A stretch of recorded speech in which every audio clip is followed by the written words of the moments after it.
Thank you, Mr. Chairman. Thank you for coming before our committee today.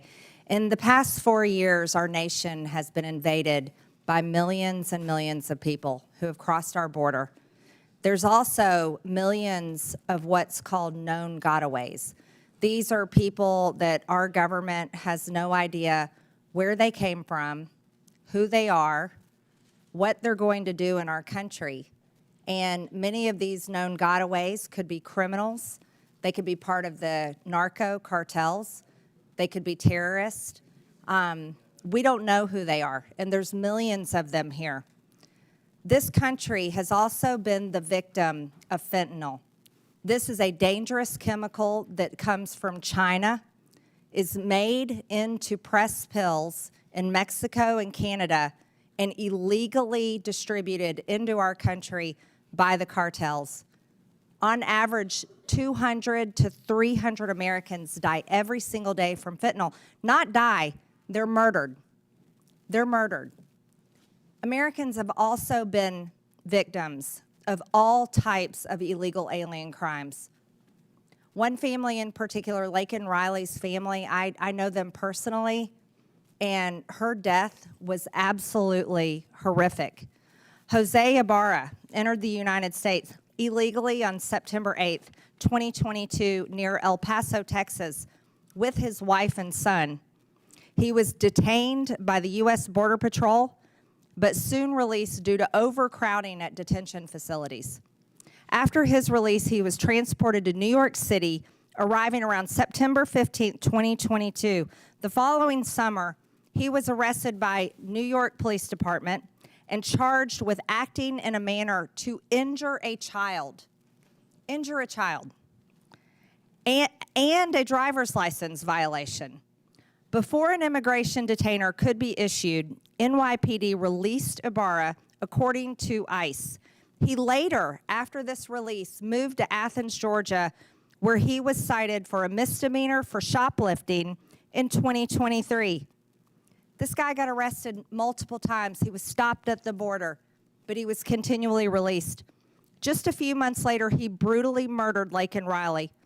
Mayor Adams, do you agree that Laken Riley would still be alive today if New York Police Department hadn't released Jose Ibarra after they arrested him? Despicable crime.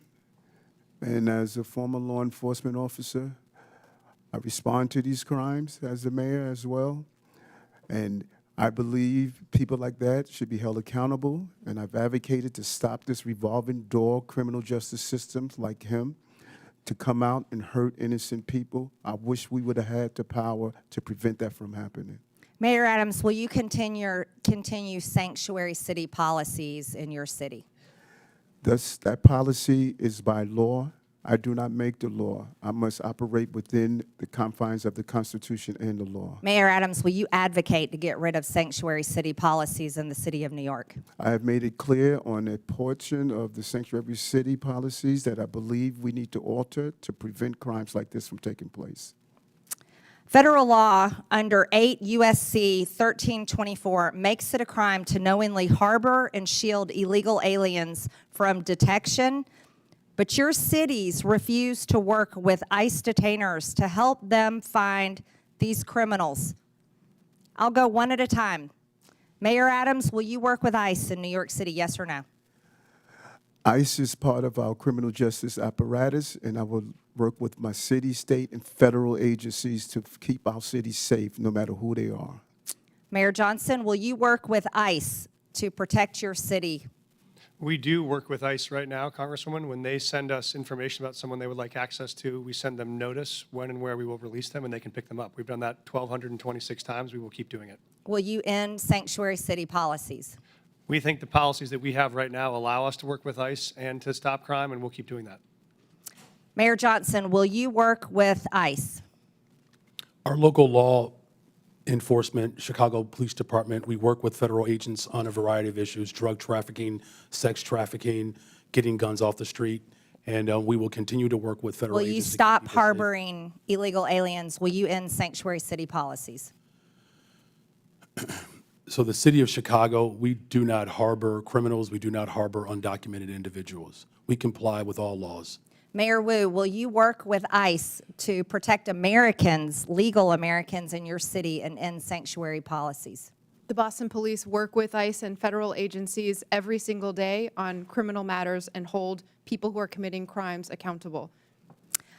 Chairman, if I may, I'd like to enter for the record, according to the U.S. Constitution, giving aid and comfort to the enemies of the United States is an act of treason, and those that violate that should be Without held objection, so accountable. ordered.